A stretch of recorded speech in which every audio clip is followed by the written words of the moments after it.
Assalamualaikum warahmatullahi wabarakatuh. Innal hamdalillah nahmaduhu wa nasta'inuhu wa nastaghfiruh wa na'udzu billahi min shururi anfusina wa min sayyiati a'malina.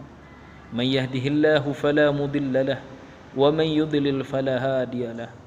Ashhadu an la ilaha illallah wahdahu la syarika lahu wa ashhadu anna sayyidana Muhammadan 'abduhu wa rasuluh. Allahumma salli ala Muhammad wa ala ali Muhammad.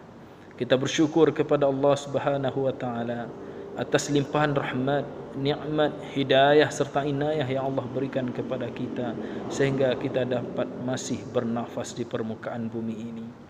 Selawat dan salam tak akan pernah kita lupakan kepada junjungan kita Nabi besar Sayyidina wa Habibina wa Syafi'ina wa Zukhrina wa Maulana Muhammad sallallahu alaihi wasallam.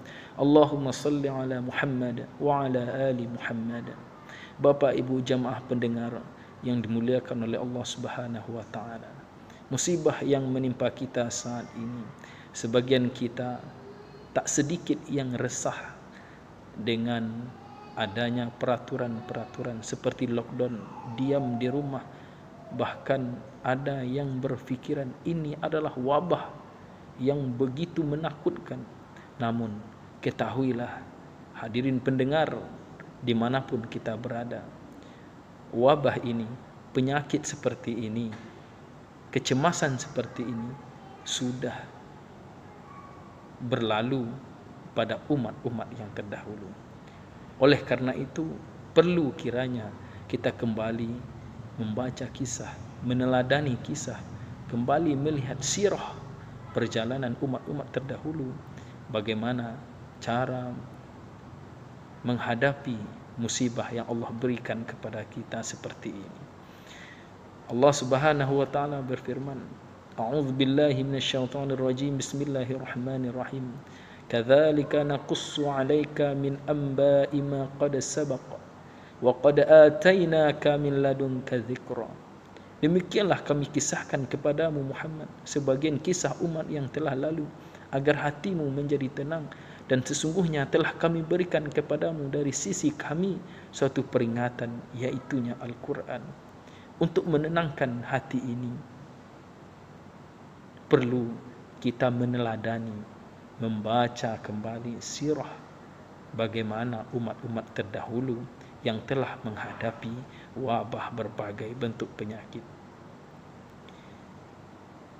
Kaum muslimin dimanapun kita berada, Nabi Muhammad SAW bersama Abu Bakar As-Siddiq pernah lockdown di Gua Thur selama kurang lebih 3 hari demi menyelamatkan diri dari ancaman bahaya kaum kafir yang mengejar dan hendak membunuh mereka. Idhuma fil ghar.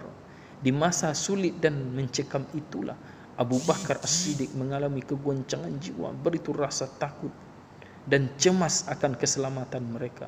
Nabi SAW dengan sikap tenang menguatkan Abu Bakar dengan berkata, La tahzan ya Abu Bakar, innallaha ma'ana.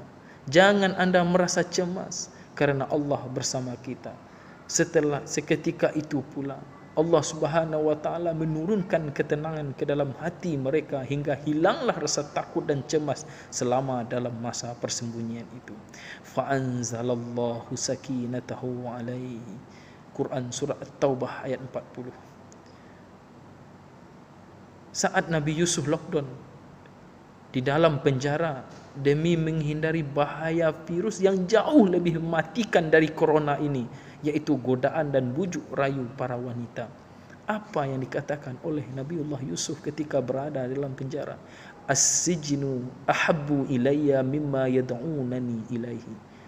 Bahkan dia diisolasi dan dikarantina di dalam jeruji besi, bukan 14 hari seperti kita, bukan 1 bulan seperti kita, namun bertahun-tahun lamanya. Tengok dalam surat Yusuf ayat 42, falabitha fis sijni bid'a sinina. Maka Yusuf mengubah penjara itu sebagai medan dan kawasan untuk menebarkan kebaikan dan mengasah ketajaman spiritualnya. Di dalam penjara dia memperkenalkan Tuhan kepada sesama Nabi.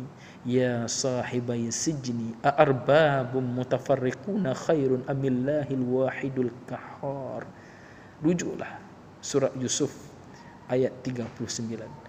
Dipenjaralah dia, kemudian memperoleh ketajaman mata hatinya, kerana selama masa karantina itu mata fisiknya telah tertutup dari gemerlap dunia, hingga dia mampu melihat masa depan seperti menakwil mimpi. Nabbi'na bitta'wilih inna naraka minal muhsinin. Quran surat Yusuf ayat 36. Bahkan penjaralah yang menjadi titik awal kebangkitan Yusuf hingga mengantarkannya ke singgasana kejayaan. Innakal yawma ladaina makinun amin. Tengok Quran surat Yusuf ayat 54. Andai Yusuf tidak mengalami masa karantina, niscaya raja tidak akan pernah tahu dengan kemampuannya, karena teman sesama napilah yang kemudian menceritakan kemampuan Yusuf kepada tuannya setelah bebas berkat kebaikan Yusuf. Anan amba ukum bitakwilih fa'arsilun. Quran surat Yusuf ayat 45.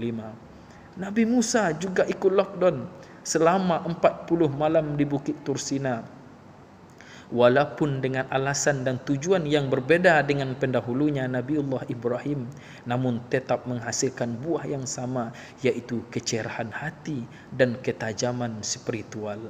Wa wa'adna Musa 30 lailah wa atmamnaha bi'ashri fatamma miqatu rabbih 40 lailah. Masa isolasi yang panjang itu digunakan Musa untuk bermunajat kepada Allah Subhanahu wa taala, hingga sampai puncaknya Musa pun diberi kesempatan merasakan kenikmatan spiritual tertinggi yang bahkan penduduk surga pun menantikan kenikmatan itu, kerana ia jauh lebih nikmat dari surga itu sendiri, yaitu menyaksikan Tuhan. Qala rabbi arini an unzur ilaika. Tuhan pun bertajali kepada bukit yang membuat bukit hancur dan Musa pingsan kerana memang tak kuat menyaksikannya. Falamma tajalla rabbuhu lil jabal ja'alahu dakkan wa kharra Musa sa'iqa. Tengoklah Quran surah Al-A'raf ayat 142 sampai 143. Saudaraku, jangan pandang masa-masa isolasi dan karantina sebagai masa terburuk dalam hidup kita. Kerana boleh jadi itulah cara Allah Subhanahu wa taala mengubah kita menjadi lebih baik. Minimal kita bisa menjadikan rumah kita sebagai lahan menyampaikan kebaikan untuk orang-orang terdekat yang selama ini siang malam kita tinggalkan kerana kesibukan kita mencari kemegahan dunia. Saudaraku, dalam masa sulit seperti ini, jangan menebarkan ketakutan dan teror kepada saudara kita, tapi tumbuhkanlah rasa optimis dalam diri mereka. Kerana dalam situasi kalut seperti sekarang, semua orang harus saling menguatkan satu sama lain agar mental dan jiwa saudara kita tidak menjadi down. Cukuplah ini sebagai bukti bahawa isolasi dan karantina terkadang kita perlukan untuk merasakan kenikmatan rohani. Demikian, semoga bermanfaat. Billahi taufiq wal hidayah. Assalamualaikum warahmatullahi wabarakatuh.